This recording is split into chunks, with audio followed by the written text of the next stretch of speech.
yang kenal dengan Andra Hirata? Cocok. Dan sampai tahu Laskar Pelangi nggak kenal nulisnya gitu.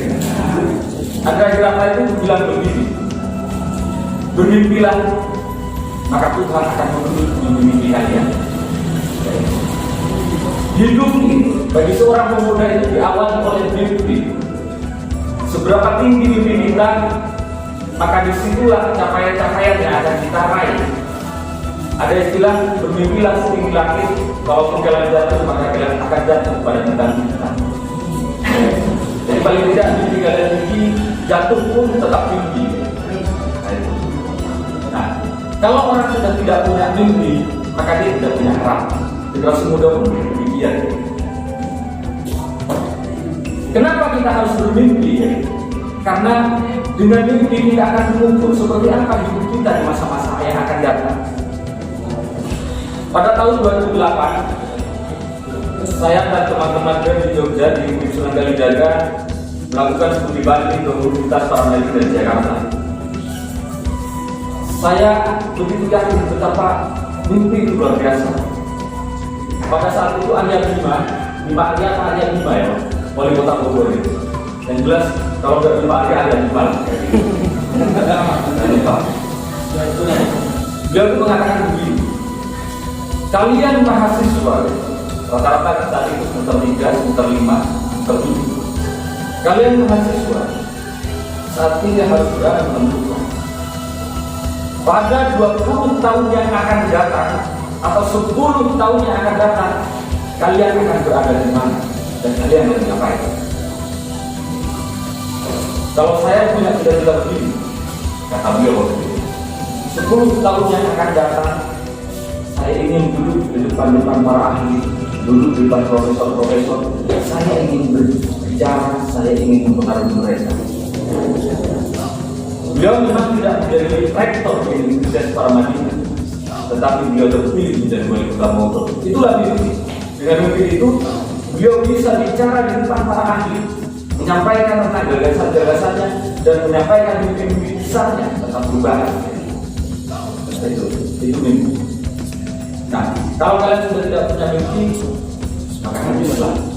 Kira-kira masa depan kalian akan habis. Orang punya mimpi, kalau mohon maaf, jadi kalau keliru, itu paling tidak harus punya keberanian. Kalau di dalam kitab Hidayatul Nasir itu Syekh Mustafa Al-Walayyah itu mendefinisikan keberanian itu suatu titik awal mencapai kesuksesan. Berani bermimpi, berani punya cita-cita dan berani menjadi pemimpin. Berani, karena dalam kitab Hidayatul Nasir itu disebutkan begini, di tangan pemuda itu indah yaitu amrul umat. Di tangan pemuda itu keputusan wafi ibdal itu ya tadi. Dan di dalam keberanian kalian itu kehidupan semua. Jadi kalau kalian tidak berani menentukan cita-cita, kalau kalian tidak berani menentukan cita-cita sekarang, maka kalian tidak akan menjadi penentu nasib umat di masa yang akan datang. Berani bercita-cita. Siapa yang bercita-cita jadi presiden? Gak ada. 1, 2, 3, 4, 5, 6, 7, 8, 9, 10. Satu kali lagi, siapa yang berani jadi presiden? 1, 2, 3, 4, 5, 6, 7, 8, 9, 10, 11, 12. Terutama alhamdulillah. Kalau saya tanya, siapa yang berani jadi gubernur? Mau juga semuanya kalau 1, 2, 3, 4, 5, 6, 7. Berkurang ya? Siapa yang berani jadi bupati? Ya. 1, 2, 3, 4, 5, 6, 11. Jadi lebih banyak yang berani menjadi presiden daripada berani menjadi bupati. Jangan main-main dengan cita-cita. Siap. Jangan main-main dengan cita-cita. Kalau tidak berani menentukan mimpi hari ini, maka besok kalian akan menjadi pemimpi bukan mencapai mimpi. Di saat orang lain sudah mencapai, kalian mendidik kalian baru belajar bermimpi. Ingat ya, di tangan kalian nasib umat, di tangan kalian nasib bangsa di tahun-tahun yang akan datang. Iya. Nah, tadi pendiri MPK sudah menyampaikan bahwa kemandirian itu penting. Pemuda juga penting. Jadi harus mandiri, berani menentukan sikap, berani menentukan mimpi. Jangan sampai misalnya ya, bermimpi saja kita tidak mampu. Jangan sampai. Kenapa? Karena itu adalah mental terburuk dari seorang pemuda. Kalau bermimpi saja tidak berani. Oke. Bagaimana kemudian, karena ini adalah organisasi, menata mimpi. Waktu saya menurut yang saya sendiri berkata begini. Kalau saya ingin sukses sendirian, terutama di bidang akademik, maka saya tinggal belajar, ngaji, terus diulang-ulang. Tetapi kalau saya ingin sukses bersama-sama, maka saya harus berorganisasi. Karena di organisasi itulah kita melatih diri, memanage diri. Dengan bergabung dengan FPK ini, kalian akan menata kehidupan di masa mendatang secara bersama-sama. Paling tidak tahun 2000, sekarang tahun berapa? 2024. Siapa yang akan menjadi Bupati Pamekasan yang kaya nanti? Sebagai pemilih mestinya. Tidak sebagai pemilih. Tidak harus jadi bupati. Tetapi penentunya, kira-kira kalau saya mau nyalon bupati, pamitnya dulu sama pendirian MPK, sama mantan ketua Ansor, sama mantan ketua MPK, sama Pak Kiai. Kalau kan restu kalian semua gak pakai lagi, kira-kira itulah mimpinya. Paling tidak begitu. Syukur-syukur kalau misalnya 20 tahun yang akan datang kalian jadi istilahnya menjadi pemimpin, jadi bupati, setidaknya yang mengajukan tangan. Oke. Setidaknya begitu. Nah,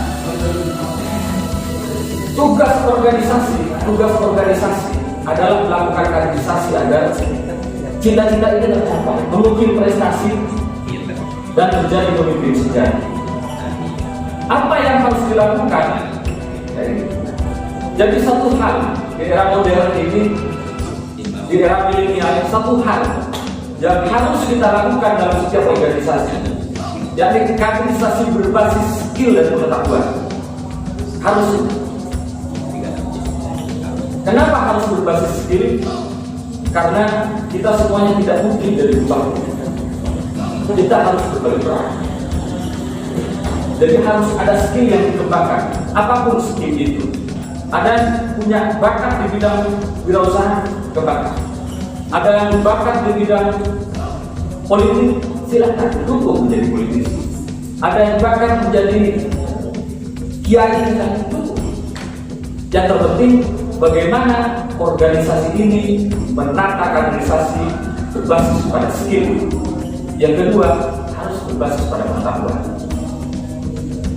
Jangan hanya pada skill, tetapi pada pengetahuan. Kenapa? Karena terlalu banyak orang yang punya skill misalnya, tetapi tidak punya ilmu. Contohnya, punya skill provokasi, punya skill ya macam-macam lah. Punya skill demo. Kalau dia tidak misalnya punya skill demo, kemudian tidak dibekali dengan ilmu pengetahuan, maka nasibnya ya demo terus. Tapi kalau dia punya skill, punya pengetahuan, tahun ini menghadapi demo, 10 tahun yang akan datang di demo. Ya, lebih enak mendemo apa di demo? Demo. Di demo. Mahasiswa. Ya. Tergantung konteksnya. Kayak gitu. Tergantung konteksnya. Ada orang di demo karena ada orang di demo karena salah bukan. Tetapi paling tidak orang yang di demo itu berarti orang penting. Jadi kalau kalian saat ini menjadi pendemo, bercita-cita lah jadi orang yang ya kan? Kalau hari ini kalian mendemo bupati, bupati, dan merasakan nggak enaknya demo. Oke, itu. Jadi pengetahuan itu menjadi hal yang niscaya bagi seorang organisatoris. Kalau tanpa ilmu kita berjalan di tengah gelap malam itu tanpa cahaya, mungkin kita punya kemampuan untuk berjalan, tetapi kita tidak tahu di depan ada sambungan, di depan ada tembok, di depan ada jurang. Mesti kita tidak tahu. Tetapi kalau kita juga punya ilmu, kita akan melihat, oh di sana ada rintangan, berarti kita harus belok ini. Tujuan kita memang di depan kita, tapi kita harus kembali untuk mendapatkan ilmu. Sanggup ya? Sanggup. Harus sanggup. Terus kemudian selain kaderisasi berbasis skill dan pengetahuan, ada juga tanggung jawab organisasi, yakni membangun kanalisasi gerakan. Membangun kanalisasi gerakan, kalau istilahnya orang yang begini itu diaspora. Sebenarnya orang yang begini diaspora juga bisa menguasai dunia. Orang itu juga bisa itu. Jadi kader MPK juga harus melakukan diaspora gerakan. Bagaimana itu caranya? Tadi sudah dijelaskan. Ada yang didistribusikan ke Ansor, ada ke Ibu, ada mungkin juga nanti dijadikan kepala desa menggantikan Pak Suto. Ada juga nanti didistribusikan di polisi misalnya menjadi pengganti Pak Kapolsek, menjadi pengganti Pak Kapolsek dan lain sebagainya. Harus. Kalau kanalisasi gerakan, kanalisasi organisasi ini dibangun, maka sahabat-sahabat, kawan-kawan dan rekan-rekan yang ada di sini ini tidak hanya berkumpul di satu titik. Yang dikerjakan bukan hanya satu hal. Misalnya, ada kader FMPK yang jadi kepala desa, maka paling tidak dia akan bermanfaat di desa tersebut. Ada kader FMPK menjadi anggota dewan, paling tidak dia akan bermanfaat bagi rakyat Pamekasan. Ada kader FMPK yang jadi kiai, paling tidak dia bisa mengalir iman. Dia menjadi penerang bagi umat. Ayo. Jangan kita bayangkan bahwa dia adalah FMPK. Jangan. Hidup ini terlalu luas. Indonesia itu dari Sabah sampai Merauke. Di Indonesia ada negeri yang harus kalian dapati. Dan jangan hanya berhenti pada dunia politik, karena organisatoris itu kebanyakan yang identik dengan dunia politik. Seolah-olah dengan saya aktif di organisasi A, B, C, dan sebagainya, maka mimpi saya untuk menjadi bupati, menjadi anggota dewan, menjadi gubernur itu tercapai. Ada hal yang bisa kita lakukan di luar jabatan-jabatan politis. Ada banyak.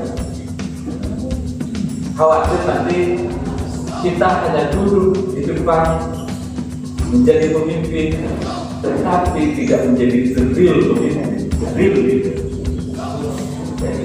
Tetapi kita menjadi orang yang miskin. Ingat ya, ketua belum tentu pemimpin. Ingat ini. Seorang ketua belum tentu pemimpin. Saya punya pengalaman. Saya punya ketua organisasi di zaman itu. Dia dipilih menjadi ketua. Kenapa? Karena memang nggak ada yang mau gitu jadi ketua. Terpaksa dia dipilih. Terpaksa. Nggak ada yang mau. Nggak ada yang mau, terpaksa dia dipilih. Akhirnya apa? Ketika mengambil keputusan, dia tidak bisa tegas. Ketika dia mengambil suatu hal yang besar, dia tidak berani. Akhirnya apa? Kita lagi menentukan. Jadi keputusan ada di teman-teman yang lain. Makanya dulu ketika Yusuf Kala jadi wakil presiden, sering disebut real presiden. Karena lebih cepat kita, lebih cepat daripada SDY. Singkirkanlah wakil presiden dulu lah. Jadi itulah kira-kira. Nah, Jadi ketua, ingat, ini catatan bagi ketua. Ketua itu untuk pemimpin. Ketua. Karena kalau tidak punya mental atau sifat-sifat kepemimpinan, maka tidak mungkin dia akan menjadi real pemimpin. Real. Ada beberapa catatan oleh karena saya sering membaca buku-buku kitab itu ya. Syekh Mustafa Al-Ghazali itu sangat-sangat menjadi pemimpin. Yang pertama, dia harus punya wawasan luas. Wawasan luas. Jadi dia harus paham banyak hal. Ingat ya, itu harus. Yang kedua, ini saya acak karena saya lupa ulang. Yang kedua, dia harus bisa menebarkan ilmu pengetahuan ke seluruh pelosok di mana umat atau anggotanya itu berada. Artinya apa? Pemimpin harus pintar. Yang ketiga, pemimpin harus dermawan. Kalau pilih jangan pilih jadi pemimpin. Susah. Misal turunan iuran nggak bayar ketuanya. Kalau ketuanya nggak bayar, anggotanya juga pasti nggak bayar. Pasti itu. Terus berikutnya yang keempat, dia harus punya pikiran baik. Harus punya pikiran baik. Kalau pikirannya kotor, apalagi jorok, jangan dijadikan pemimpin. Makanya pemimpin atau ketua yang lebih pikirannya jangan sampai jorok ya. Jangan sampai jorok. Kayak gitu. Berikutnya, pemimpin itu juga harus visioner. Pemimpin harus visioner. Jadi apa yang kita cita-citakan di masa-masa yang akan datang, kita boleh pemimpin. Pemimpin juga harus berani. Karena kalau tidak berani, kalian yang macan akan menjadi kucing. Kalian yang kucing akan menjadi tikus. Makanya Syekh Mustafa Al-Ghazali mengibaratkan begini. Jadi pemuda yang tidak punya keberanian itu dibayangkan bahwa kehidupannya telah terbentang kayak kapan dan hiburan telah terjadi.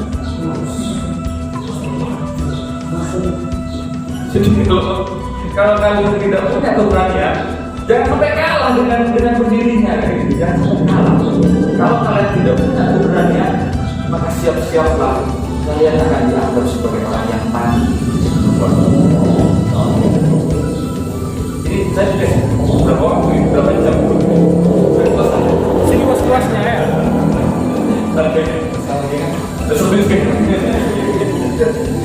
Baik, oke. Sudah lama buat. Ya, itu ya. Jadi ingat beberapa catatan terutama jangan mengaku ketua kalau bisa ketua itu kalau dalam teori leadership kan paling tidak bisa mempengaruhi seni mempengaruhi anggotanya. Kalau ketua tidak bisa mempengaruhi, berarti dia bukan pemimpin, dia hanya ketua. Kalau sekarang masih belum bisa mempengaruhi, belajar mempengaruhi orang lain. Begitu ya kira-kira. Selebihnya pemimpin juga harus inspirasi. Karena sosok inspiratif inilah dia akan menjadi teladan, dia akan dicontoh, dia akan menggerakkan kehidupan organisasi. Terakhir, saya ingin mengatakan satu kalimat yang katanya dalam banyak riwayat disebut dari Sayyidina Ali. Dari salah patah yang belum ada, mulai kita kata tidaklah disebut pemuda kalau masih mengatakan ini loh ayah saya bupati, ayah saya kapolsek, ayah saya kapolres, ayah saya kiai. Itu bukan pemuda. Tapi pemuda itu karena ini adalah organisasi pemuda. Orang yang berani mengatakan ini loh saya yang punya skill, saya yang punya pengetahuan, saya yang bisa mempengaruhi banyak orang. Harus ya. Ya, betul. Satu. Oh. Kita harus taat kepada Soekarno selama berdiri bangsa. Apa kata Soekarno? Kalau ada pemuda yang berusia 21, 22 tahun tidak berjuang, gunduli saja kepalanya. Terima kasih. Wassalamualaikum warahmatullahi wabarakatuh.